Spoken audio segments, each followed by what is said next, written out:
Kemudian Allah rubah. Saya 2 tahun yang lalu ke Palu. Di Palu ketemu orang namanya Syafi'i. Syafi'i ini orang Palu, di Parigi namanya kota kecilnya, itu beri dia gelar iblis.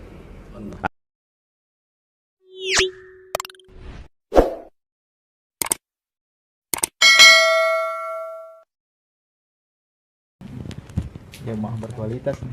Bismillahirrahmanirrahim. Terima kasih atas kesempatannya. Nama saya Wandi. Saya ingin bertanya terkait bagaimana proses antum untuk konversi ke seperti sekarang ini. Mungkin itu yang saya tanya. Iya. Sebab saya sedang menulis tesis yang berjudul Tahawul Mazhab Al-Aqadi, yang berkonversi agama. Nah, ini saya sedang meneliti orang-orang yang berubah ini sebabnya apa.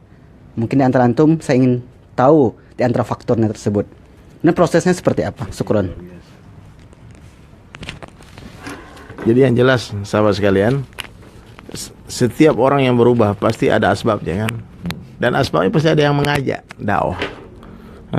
Kita dulu di sini Ustaz Abdul Somad jadi ulama, saya yakin ada yang mengajak beliau dulu mondok kan. Betul Ustaz? Ya. Ada yang mengajak. Dan saya di Bali itu, Bang, diajak berulang kali. Dan orang yang sama nih, satu orang yang sama yang mengajak saya, teman saya di Bali itu, ada namanya Marwandi, Ridwan, ada yang namanya, banyak namanya lah, ada Mahdi. Itu dulunya orang-orang bandar narkoba dulunya. Dia dulunya anak pantai. Pokoknya kita sebut kalau di sini mungkin yang prostitusinya perempuan aja kan, di Bali laki-laki pun prostitusi. Dulu kerjanya gitu. Tiba-tiba ini kawan hilang 3 hari. Hilang 3 hari, Pak, pulang pakai sorban. Ini yang membuat saya terpikir-pikir dulu. Apa kira-kira yang terjadi sama orang ini nih? Saya pengen tahu. Dan ini kawan tiap hari dia datangi saya, tiap hari. Zuhur Bang, jam 12 ya, jam 5 dur. Nanti asar datang lagi dia. Asar masjid. Dan saya ingat, saya mungkin ratusan kali saya didatangi, diajak. Dan ajakannya sederhana, ke masjid. Jadi di luar masjid tak banyak bicara agama. Di luar masjid cuma ikram saja dia. Dia senang-senangkan datang, cuma pijit-pijit, kadang dia bawa buah dan sebagainya. Ngobrol panjangnya tentang agama itu di dalam masjid. Memang beda bicara agama di dalam masjid dengan di luar masjid. 5 menit di dalam masjid itu beda, lebih baik mungkin daripada 2,5 jam di luar masjid. Karena suasana agama dalam masjid itu berubah.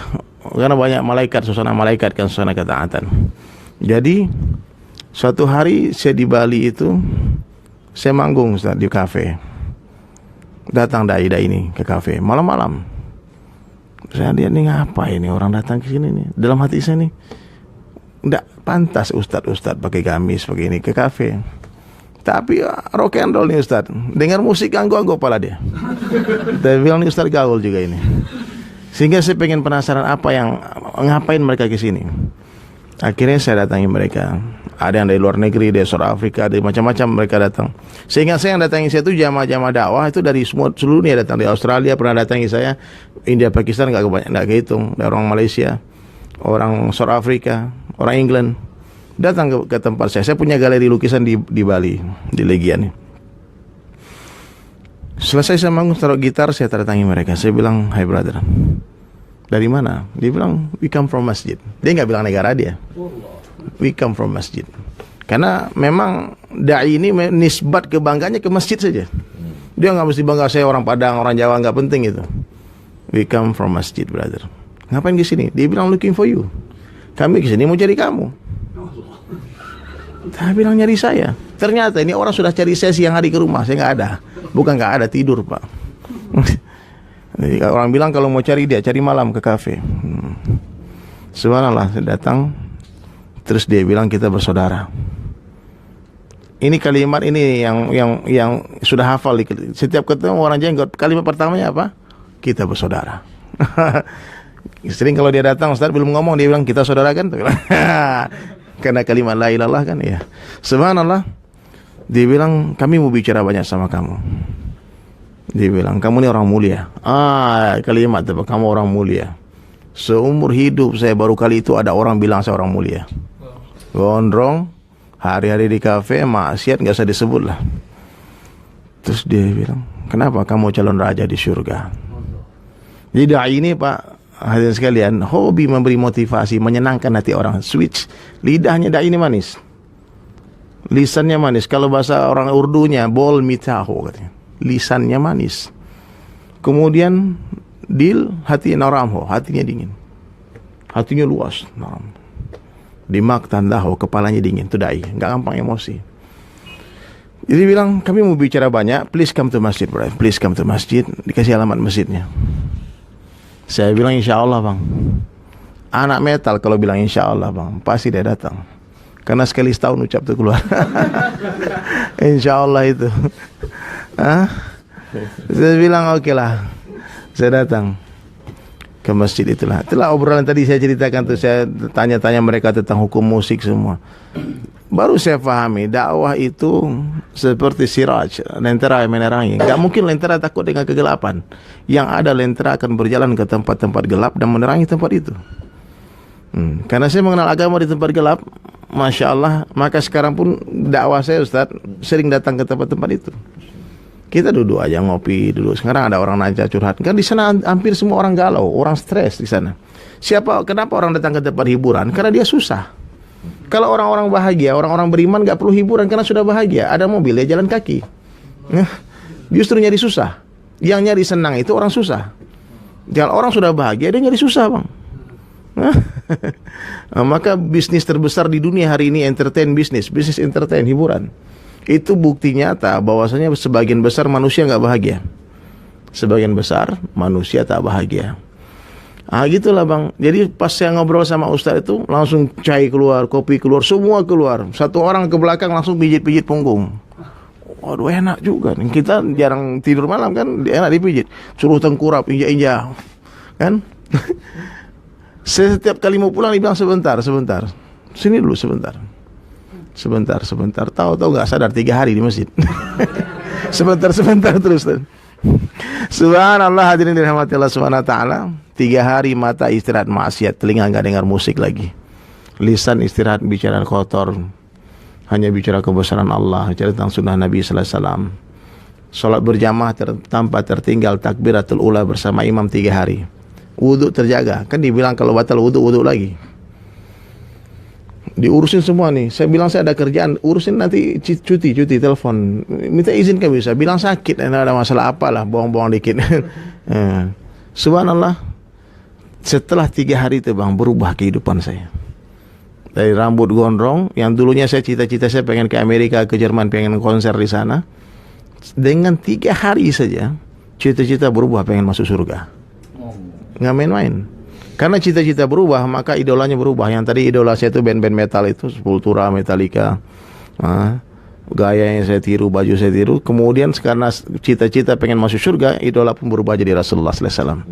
Saya tanyalah sama Ustadz, saya pengen masuk surga tapi tak pandai baca Al-Quran, ngaji sudah lupa caranya. Karena lama nggak ngaji dari Senawiyah, kemudian bertahun-tahun di Bali, betul-betul jauh dari ta'lim, dari ulama, dari tidak pernah buka Al-Quran, pegang Al-Quran pun tidak pernah. Subhanallah. Saya sholat Jumat aja, itu pun sekali 3 minggu. Karena kalau 3 kali berturut-turut kafir. Sekarang Jumatan, besok enggak. Jumatan lagi, subhanallah. Takut kafir juga kan. Ada iman sedikit, ada. Itu yang membuat Allah pilih hadirin mulia. Subhanallah. Ajib. 3 hari saya tanya sama Ustaz, gimana saya cara masuk surga caranya? Dia bilang, hidupkan sunnah saja der. Karena sunnah itu adalah Al-Quran. Akhlak Nabi itu Al-Quran. Jadi kalau kamu hidupkan sunnah tanpa sadar, meskipun kamu tak pandai, tak fasih baca Al-Quran, tanpa sadar kamu telah amalkan Al-Quran. Apa itu sunnah? Dimulai dari sunnah, sirahnya Nabi, kehidupan Nabi. Kalau mulai dari yang mudah-mudah dulu. Yang mudah apa? Perbaiki pakaian, inilah mudah. Kalau amalan mungkin susah. Kalau ini kan, kalau Ustaz Abdul Samad mau masuk surga banyak ilmunya, gampang. Ini faham. Kalau saya mau masuk surga, ini aja sorban besar. Aku cinta Rasulullah. Saya bilang, saya tanya sama Ustaz itu berapa panjang sorban Nabi? Kalau Ustaz bilang kan Nabi itu bersorban. Saya bilang berapa panjang sorban Nabi? Jadi ini sorban melekat di kepala saya sudah 17 tahun ya Pak. Dari tahun 2000. Pas 3 hari itu langsung pakai sorban. Orang semua Pak ketawa guling-guling lihat saya. Dipikir stres, dia orang gila ini. Kawan saya sampai taruhan berapa hari dia kuat. Alah, ada aja dari ini nih. Kopral pakai baju jenderal. Pokok dia aja ilmu gak ada pakai sorban. Tapi saya bodoh aja. Dulu saya maksiat aja gak malu, pakai ikut-ikutan kayak orang kafir kan. Sekarang masa ikut Rasulullah malu. Dulu sebelum sini saya udah pakai jenggot Ustaz. Tapi niat saya ikut anak band itu. Kan ini nama amalu biniat. Kemudian tinggal perbaiki niat. Udah sekarang pakai jenggot ikut Rasulullah. Pakai gamis. Semua siwak mana? Semua full sunnah. Stres no. Semua orang. Bapak saya dengar kabar saya pakai sorban, pakai jenggot di Bali, terbang langsung Pak, ketakutan. Jangan-jangan teroris ini kan ada bom Bali kan? Bapak saya masih main metal Pak. Itu bapak saya santai aja. Maksudnya dia nggak khawatir ketika saya hijrah itu. Kata apa? Papa saya bilang, taubat sih bagus nak, tapi ini kelewatan, kebablasan. Nggak gini-gini amat. Coba lah lihat buya-buya kita pakai teluk balango, pakai sarung, pakai topi kayak buya. Biasa-biasa aja lah. Ini kebablasan. Saya bilang, ya sudahlah Pak, doain aja. Saya bilang, doain aja. Saya terus doa sama Allah, ya Allah istiqomahkan, ya Allah istiqomahkan, ya Allah istiqomahkan, ya Allah. Mulai itulah Ustaz, saya luangkan waktu setiap tahun belajar agama dengan cara khuruj. Saya 4 bulan setiap tahun. Itu belajar hijrah saya Bang. Untuk mulai belajar agama, setahun tahun 2000 mulai taubat. 2006 saya sudah khutbah subuh Jumat di Bali. Udah mulai lagi bangkit. Udah bangkit batang terendam. Karena di Bali tak banyak ulama, tak banyak kiai, maka tiap tahun ada jadwal khutbah hari raya di Bali. Bukan ustaz, anak metal khutbah hari raya kan. Jadi ini saya pahami, ternyata memang kalau kita amalkan satu ilmu yang kita ketahui, nanti Allah Ta'ala bagi tahu ilmu yang tak kita ketahui, ilmu baru. Itu Bang, jadi proses hijrah saya itu bertahap-tahap memang dengan cara itikaf di masjid itu. Dan saya bisa berikan ini Pak, statement kepada pemerintah. Kalau berani saja nih pemerintah, pertama Departemen Agama ataupun MUI, memfatwakan ini, semua laki-laki balik Muslim diwajibkan untuk itikaf 3 hari di masjid. Sekali saja seumur hidupnya, nggak apa-apa. 3 hari, jangan keluar masjid 3 hari. Kalau perlu diikat dalam masjid. Dan 3 hari itu akan merubah kehidupan dia sampai mati. 3 hari di masjid nih, nggak main-main nih. Ayam dikurung 3 hari di kandangnya. Lepas Pak rindu dia pulang ke kandangnya. Di kampung kita di Padang, Pariaman, Baru tuh ditarik tali 1 kali, turun kalau patua. 2 kali yang muda, yang 3 kali ditarik turun dia. Bagaimana cara ngajarin monyet tuh? Baru untuk mengerti perintah tuannya. Dilatih 3 hari latihannya. Baru dilatih 3 hari paham perintah. Apa sih kita nggak paham? Ya.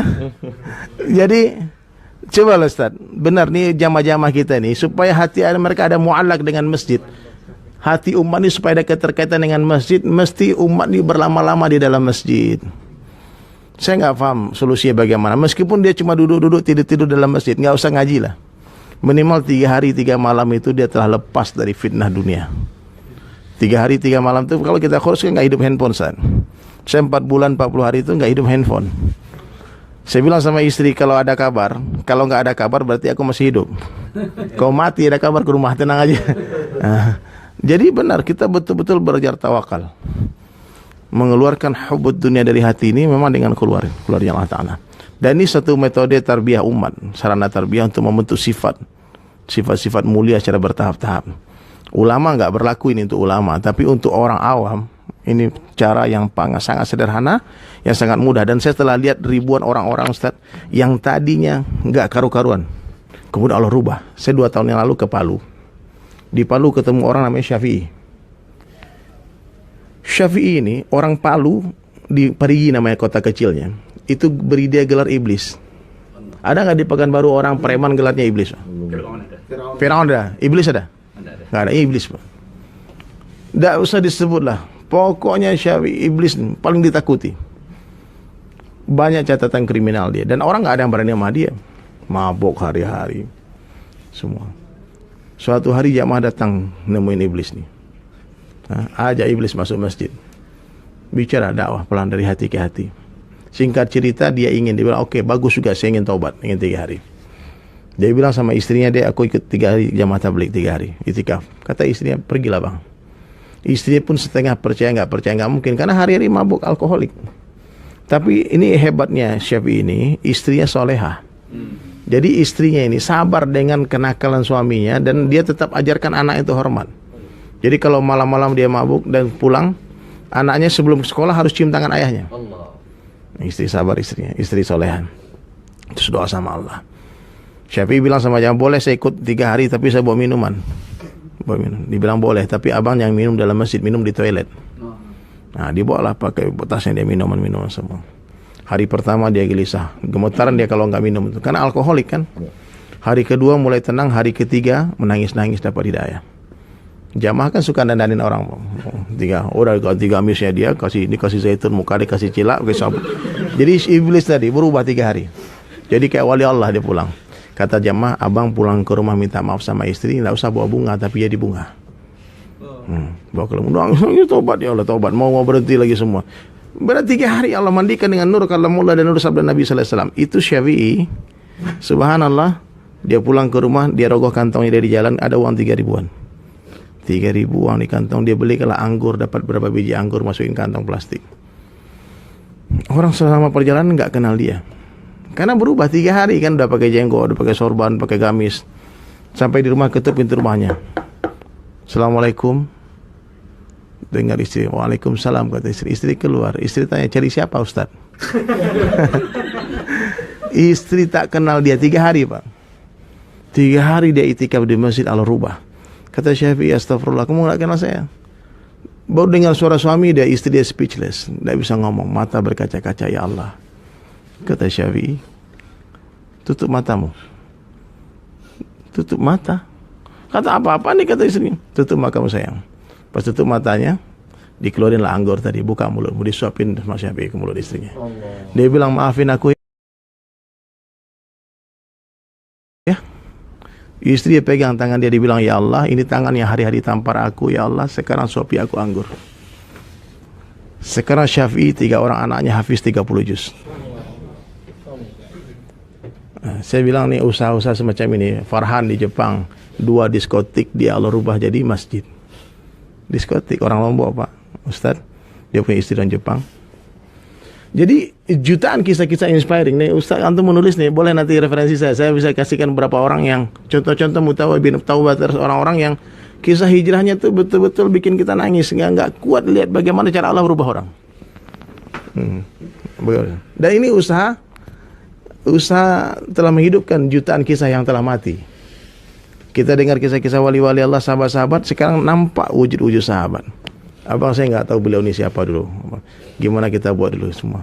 Tapi asbab ini telah muncul pribadi-pribadi yang berakhlak mulia, yang betul-betul ada adab, yang tak mau menyalahkan orang, yang sibuk menyalahkan diri kita. Saya terkesan pertama kali 3 hari itu, ada satu bayan saya dengar, yang bayan itu almarhum Kiai Zairon Tomoro. Beliau katakan, maksud kita ikut usaha dakwah ini, kita mau belajar menyalah-nyalahkan diri kita.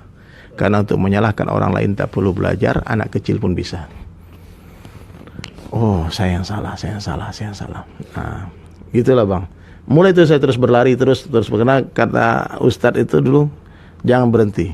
Karena tamsilan orang dakwah ini seperti orang yang berenang, bukan berjalan. Berenang tak boleh berhenti, kalau berhenti tenggelam. Gitu Ustaz. Jadi saya minta doa lah sama Ustaz Abdul Somad, Ustaz Mustafa Umar. Semoga teman-teman dakwah ini Allah satukan hatinya, semua di seluruh dunia. Allah cukupkan bekal buat keluarga semua kan. Dan kita minta doa lah dari ulama-ulama untuk terus mensupport kerja dakwah ini dan menyuruh orang untuk ikut ambil bagian dalam kerja ini.